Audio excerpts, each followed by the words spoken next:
Ayun, magandang araw po muli sa bawat isa. Maraming salamat po sa inyong pagbalik sa aking channel at pagtutok po sa aking mga ginagawang content. It means so much, yung advices, encouragements, overall your support. No? Maraming salamat po sa inyo. So as you can see sa ating title, I want to make another siguro personal no na thoughts no about something related sa perfumes kasi again no nakilala nyo ako as someone na nagre-review ng perfumes basically no, pero the past 3 or 4 videos mas personal yung nilalabas kong content no. So anyway, babalik tayo doon very soon no. We will be reviewing local of course designers, niche, even po yung mga clones no at mga inspired perfumes pag magkaroon ulit tayo ng chance.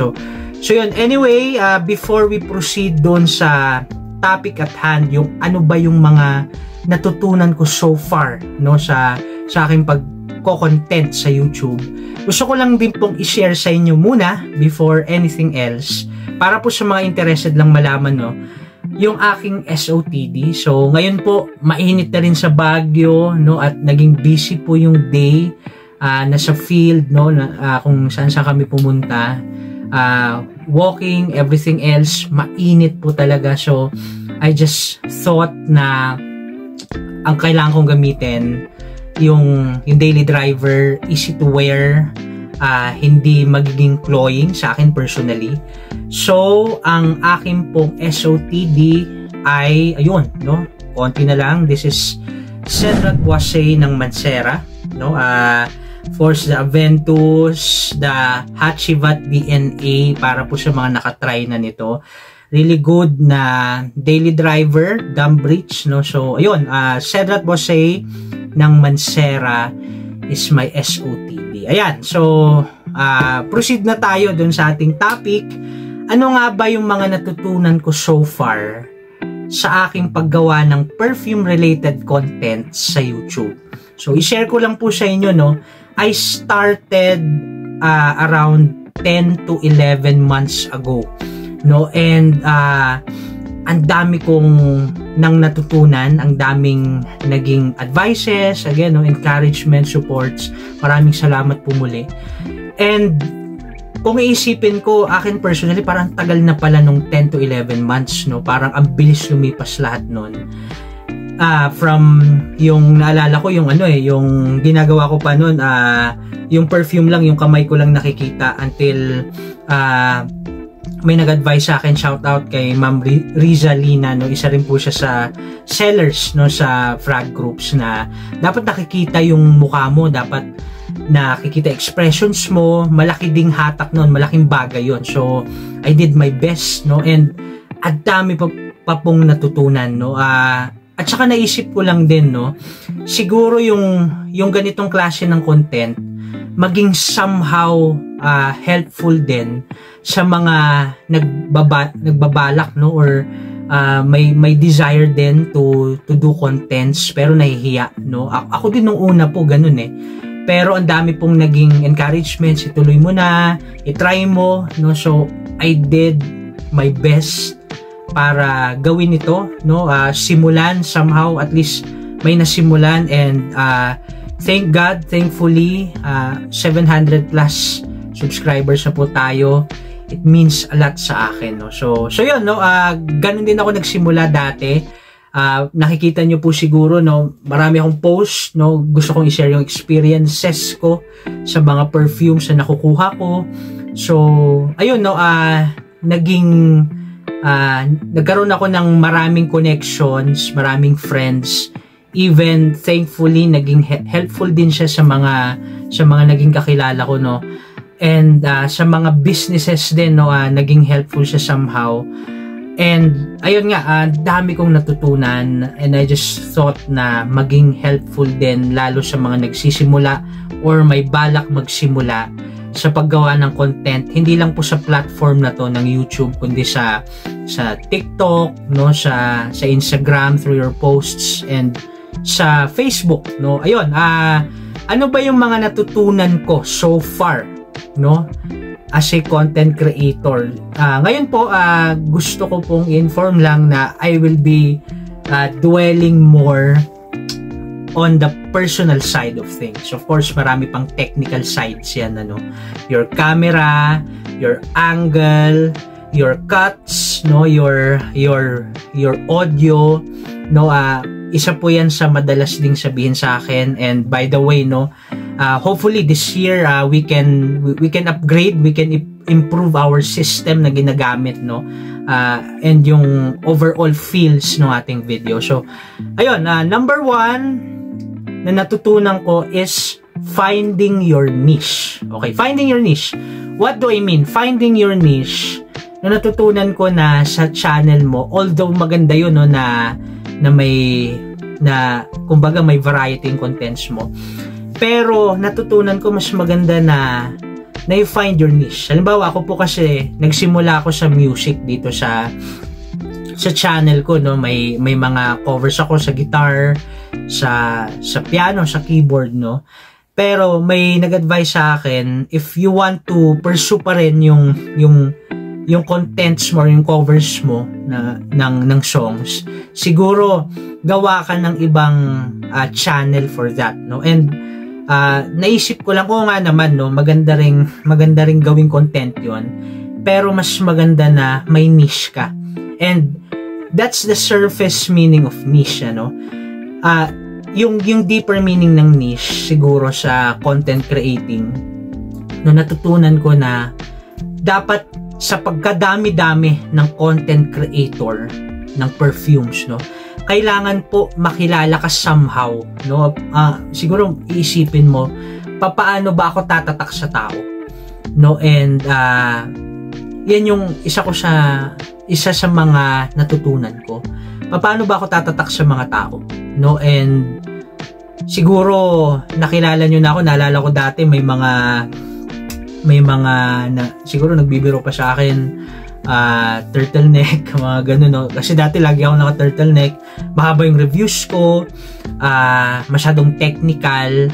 Of course, lalo po yung masyadong technical, no, meron siyang bad side, but at the same time meron siyang good side, no. So siguro ako personally, from the surface meanings ng niche na yon to the more personal meanings of that niche, no, siguro for me personally, nahanap ko na yung gusto kong gawin, no. This is me as a content creator.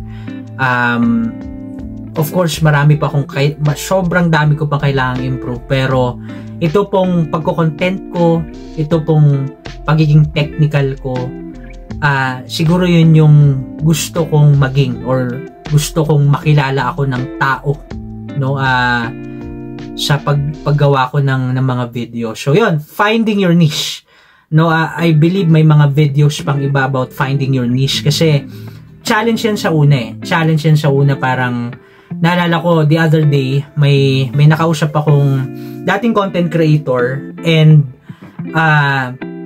gusto niya bumalik, pero this time gusto niya mag-focus sa perfumes, no.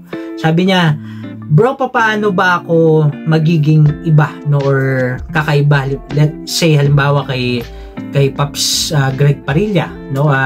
Shout out Pops Greg Parilla. Oo nga, no, naisip ko rin yun, magandang katanungan yun. So number 1, finding your niche. Number 2 na gusto ko pong i-share sa inyo na natutunan ko, the importance of engaging, no. What do I mean? Sa ano po, no, sa Play Store, sa Google Play Store, may nagsabi sa akin, may nag-share sa akin na dapat you upload a YouTube studio, YT Studio. Ano po 'yon? Doon mo makikita, hindi lang po yung about monetization, no. Pero doon mo rin makikita yung views mo, yung analytics mo for the week, and yung dynamics, no, yung statistics ng content mo, kung ano ba yung mas maraming views, etc. Ang galing po nung app na yun, no. So anyway, aside doon sa mga analytics and subscribers and yung mga hinahabol mo pa, no, na mga hours, etc., isa din po sa makikita mo doon na siguro hindi po madalas magno-notif, no, kahit po meron kayong account sa YouTube, ay yung ano po, no, yung comments, no, yung likes, no, and everything else. Madali mo siyang makikita sa YouTube Studio, no. So I highly suggest na you upload that, no, lalo kung gumagawa kayo ng contents. And where am I getting dito sa engagement na to? Nakita ko personally na ang laki ng importance ng pagre-reply. Kasi napansin ko po yan, lalo po sa mga malalaki na pong mga channels, no, yung libo-libo na talaga yung subscribers sila. Siguro sa dami din, sa pagka-busy nila, hindi na po sila nakakapag-reply, nakapag-engage, no? Pero tinignan ko yung mga videos sila before, parang they were enthusiastic sa pag-engage, no? And siguro ito, isa to sa bagay na hindi ko kakalimutan personally, na kahit na mas mag-grow na yung channel, no, na makikipag-engage ka, magre-reply ka, magre-react ka, kasi gusto ng tao yun eh. Gusto ng tao na may engagement. Even po, halimbawa po sa frog community, no, marami po ang gusto magtanong sa'yo, bro, ano bang thoughts mo? Sir, ano bang thoughts mo sa perfume na to? Almost everyday nakakuha po ako ng ganun, no. Hindi lang po sa YouTube, no, pero sa Facebook, sa Messenger, may mga nagme-message, no, ano ba yung thoughts ko sa ganitong perfume, sa ganitong perfume related na mga topics, no. So that's important, no. Engagement, important po yung pagre-reply, yung pagko-comment din, kahit at the very least pagre-react. So that's number 2, the importance of engagement. Number 3, be honest. Okay, be honest, kasi po I have the blessing po, no, na yung halimbawa yung mga local houses, lalo na, no, nagpapa-review po sa akin, no. It's a privilege po, no, na ma-review po, at sa kapamaraanang yon makahelp po ko sa kanilang business. I always say to them na yes, I will review your products, no, pero I will be very honest, no. Sinasabi ko po kung hindi siya malapit, halimbawa clone perfumes, no, or inspired perfumes, no. Sinasabi ko po kung malapit, hindi malapit, and after that, no, may mga sinasabi ako na personal na, syempre, personal ko mini-message yung nagpa-review, no. And I remember meron pa akong content before na inspired perfume siya, nagsisimula, no, and what I did was bawat review ko, no, sinasabi ko siguro nagkulang sa ganitong note, siguro mas magandang may ganito. So ganun po akong klaseng reviewer. Nakita ko po na yung honesty sa pagre-review, it goes a long way. Of course, marami pong reasons behind, no, na and personal subjective reason siguro kung bakit yung iba, no, they review otherwise, no, sa experience ng karamihan. Pero kasi ano po halimbawa, ako din po dati, no, I just want to give you an example. Ako din po dati na-hook ako sa isang perfume because of review of a review. Well, almost lahat naman po siguro sa atin, no, nadadala tayo ng hype, no, dahil may nagre-review na grabe to, sobra yung scent profile, napakalapit, no, grabe yung performance, no. Na-hook tayo sa ganun eh. Kasi content creator to, and there's a degree of trust, kumbaga, no. And na-determine ko sa sarili ko, no, na it is 100% better na mas maging honest ka, no, regardless of ano man yung magiging effect nun sa ano, no, sa nagpa-review sa'yo. No, of course you want to support them, pero I believe the best kind of support is being honest. Kasi if lalo po sa mga starting, if they want to grow, no, they will somehow thank you kasi you're helping them in that way. Hindi lang po yung mga positive things about the perfume, Pero siguro pati yung mga areas that needs improvement. So, be honest, no? Again, no, going back doon sa na-hype akong review, I remember there was this clone, no? If I'm not mistaken, Latapas Ornament for Ohm, yung parang Tetris blocks, no? May nag-review po noon, hindi ko na po babanggitin. May nag-review po noon, hype na hype ako, no?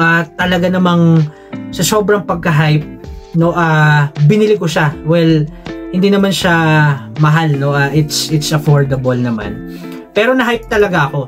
Kasi sabi, this smells very close sa Stronger With You Absolutely, na may 1 million EDT ng Paco Rabanne and may 1 million elixir ng Paco Rabanne. So ako gusto ko yung mga scent profile na yun, and naisip ko, kinumbine siya sa isang perfume yung scent profile na yun. Parang it piqued my interest. Pero nung dumating sa akin, I was really disappointed. Well, Ornament for Ohm, no, nireview ko na po yun sa aking channel, no.